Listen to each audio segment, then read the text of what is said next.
കഴിഞ്ഞ ഇതിന് എൻ്റെ ഒരു കൊളീഗ് എനിക്കൊരു ഡെസേർട്ട് ഉണ്ടാക്കി കൊണ്ടുവന്നിട്ടുണ്ടായിരുന്നു, Mexican caramel flan, and she is from Mexico. അപ്പോൾ അത് കാണാനൊക്കെ ഭംഗിയുണ്ടായിരുന്നു, പക്ഷെ അത് കഴിച്ചപ്പോൾ തന്നെ it's reminds me lots of our own caramel custard pudding. അപ്പോൾ ഞാൻ അവരോട് പറഞ്ഞു ഇത് ഞങ്ങളുടെ നാട്ടിലുണ്ട്, പക്ഷെ വേറെ പേരിലാന്ന് മാത്രമേ ഉള്ളൂ എന്ന്.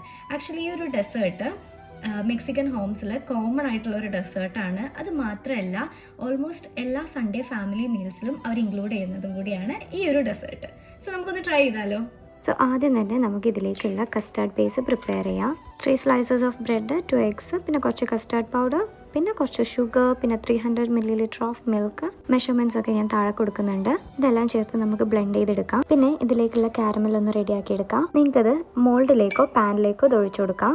ഞാനിവിടെ ഫ്ലവർ ഷേപ്ഡ് മോൾഡാണ് എടുത്തിട്ടുള്ളത്. ഞാൻ ഇതിലേക്ക് ഒരു കോഫി കാരമലും കൂടി ഉണ്ടാക്കുന്നുണ്ട്. കാരമൽ ചെയ്തെടുത്തതിലേക്ക് ഇൻസ്റ്റന്റ് കോഫി പൗഡറും കുറച്ച് ബട്ടറും ആഡ് ചെയ്യുക. അത് ചെറുതായി ഒന്ന് പൊടിച്ചെടുത്തതിന് ശേഷം ഞാൻ ഈ ഒരു കസ്റ്റാർഡ് മിക്സിലേക്ക് ഒന്ന് ചേർത്ത് കൊടുക്കുന്നുണ്ട്. ഞാനിതൊരു ഫോയിൽ വെച്ച് കവർ ചെയ്തിട്ടുണ്ടായിരുന്നു. എന്നിട്ട് 30 to 40 minutes സ്റ്റീം ചെയ്തെടുക്കാം. എനിക്ക് ആ ഒരു ഫ്ലവർ ഷേപ്പ് നന്നായി കിട്ടാത്തത് കാരണം കൊണ്ട് തന്നെ I went with a simple round shape. എന്നിട്ട് ഫ്രിഡ്ജിൽ വെച്ച് ഒന്ന് ചില്ലാക്കിയതിന് ശേഷം നമുക്ക് സെർവ് ചെയ്യാം.